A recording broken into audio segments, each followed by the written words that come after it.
नमस्कार और आपका बहुत बहुत स्वागत है हमारे channel the history of India में। यहाँ हम किताबों की धूल झाड़ेंगे और इतिहास के उन पन्नों को फिर से जीवित करेंगे जिन्हें शायद वक्त की परतों ने धुंधला कर दिया है। सामाजिक अध्ययन एक ऐसा विषय है जो मुख्य रूप से मानवीय संबंधों की जानकारी प्रदान करता है। इसकी विकास यात्रा कुछ इस प्रकार रही है। उत्पत्ति। इस विषय का जन्म अमेरिका में हुआ। शुरुआत में इसमें भूगोल, इतिहास और अर्थशास्त्र जैसे विषय शामिल थे। विकास कमेटी ऑफ 10 ने इसे समाजशास्त्र से जोड़कर सामाजिक अध्ययन का रूप दिया। बाद में ये इंग्लैंड और यूरोप के अन्य देशों में फैला।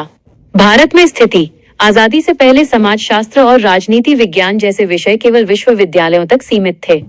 आजादी के बाद स्कूली शिक्षा में इनकी मांग बढ़ी और आज ये देश भर के स्कूलों में अनिवार्य रूप से पढ़ाए जाते हैं। सामाजिक विज्ञान बनाम सामाजिक अध्ययन।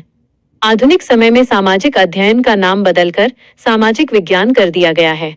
इसके पीछे मुख्य तर्क यह है कि इसे भी एक वैज्ञानिक विषय माना जाता है जो समाज का व्यवस्थित और तर्कसंगत अध्ययन करता है। शिक्षा का मुख्य उद्देश्य नीति निर्धारण या नागरिकता। पाठ में इस बात पर जोर दिया गया है कि सामाजिक विज्ञान का लक्ष्य विद्यार्थियों को केवल नीति निर्माता, पॉलिसी मेकर बनाना नहीं है, क्योंकि ये अव्यावहारिक होगा। इसके वास्तविक उद्देश्य निम्नलिखित हैं। 1. समझदार नागरिक तैयार करना। लोकतंत्र की सफलता के लिए शिक्षित और जागरूक नागरिकों का होना अनिवार्य है। अच्छे नागरिक के गुण स्वतः विकसित नहीं होते, बल्कि विशेष शिक्षा के माध्यम से सीखे जाते हैं। 2. सामाजिक संसार की समझ। एक अच्छे नागरिक को केवल भौतिक या जैविक साइंटिफिक ज्ञान होना ही पर्याप्त नहीं है, बल्कि उसे उस सामाजिक परिवेश की भी गहरी समझ होनी चाहिए जिसका वो हिस्सा है। 3. नीतियों के प्रति शिक्षित दृष्टिकोण। अर्थव्यवस्था और राजनीति कैसे काम करती है, इसकी सामान्य जानकारी होने से विद्यार्थी यह समझ पाते हैं कि सरकारें कुछ खास नीतियां क्यों अपनाती हैं।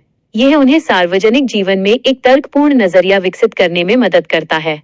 निष्कर्ष। सामाजिक विज्ञान केवल तथ्यों का संग्रह नहीं है, बल्कि यह लोकतंत्र को मजबूत करने और समाज को बेहतर ढंग से समझने का एक सशक्त माध्यम है।